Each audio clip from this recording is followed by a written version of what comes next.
And it definitely is a process. I didn't go through self-publishing. I went through a publication company, so it's a little bit different. But I Yeah. did design the cover myself, so I know what that process is like. And it's, it's just a real, uh, it's amazing to kind of see your hard work, come into full circle and fruition, you know. What was that moment like, to know all the work and the time that went into this project, your book?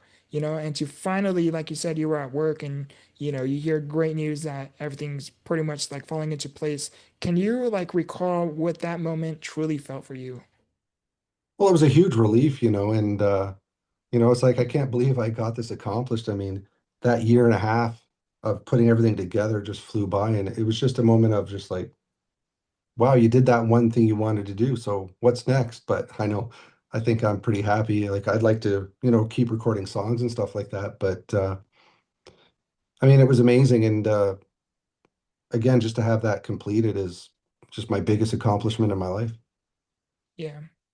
What's I'm genuinely curious. You said how, your blog post, it all originally started from your blog post and then eventually you started writing material for your book.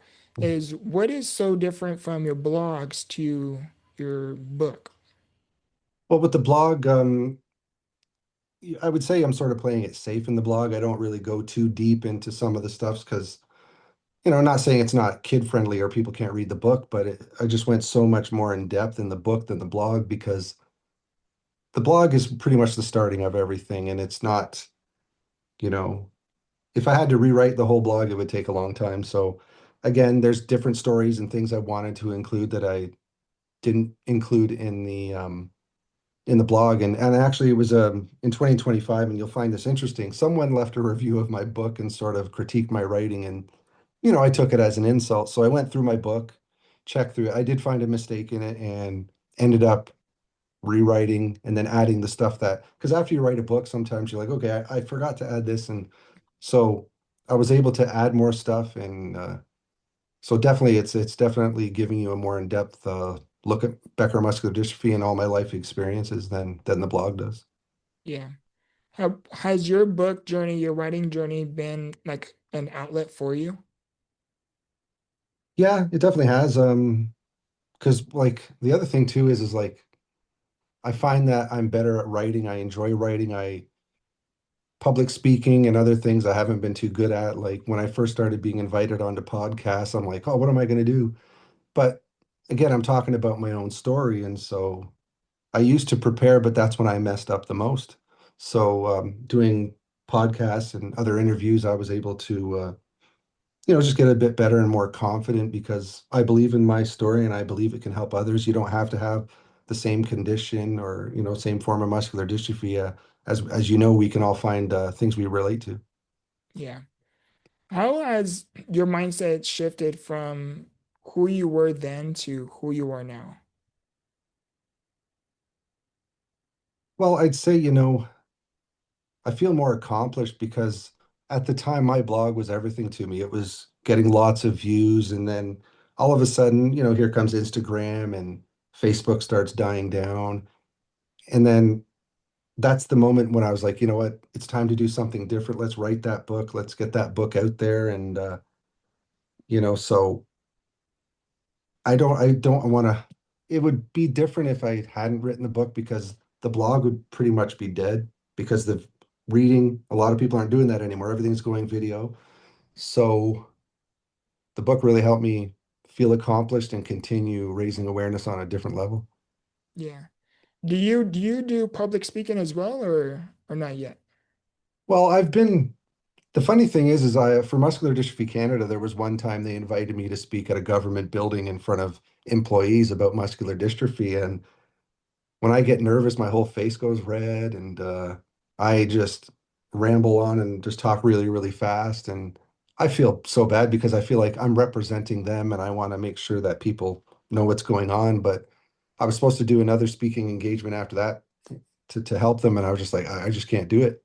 But Mhm. the funny thing is if I'm outside, like at the Walk for Muscular Dystrophy, there was a time when I was the ambassador. You give me a microphone and I'm outside, I feel free. I don't know. I just don't have that fear. I guess being inside for some reason, makes me feel more trapped. And then being outside and outdoors, I feel more confident and free. So, I mean, do I enjoy speaking on camera at times? No, but it needs to be done. And again, I don't have to be perfect at everything. And that's why I say to other people, if you're writing a book, it doesn't have to be perfect. Just put your effort in there, and it's truly rewarding. Yeah. It truly, truly is too. For when you shared your story and you were, publishing everything, were there ever moments where you were kind of afraid how other people would perceive or interpret your message? Yeah, I'll be honest. There was a point, and I don't usually discuss this, but I do mention my faith in the book. And so that was something that I was like, oh, I'm like, everyone's so sensitive these days. They make assumptions and stuff about people who believe. So there was a point when I was like, should I take that out of my book or should I leave it? And so I decided our stories are all unique and we all have our experiences and things we lean on. So, you know,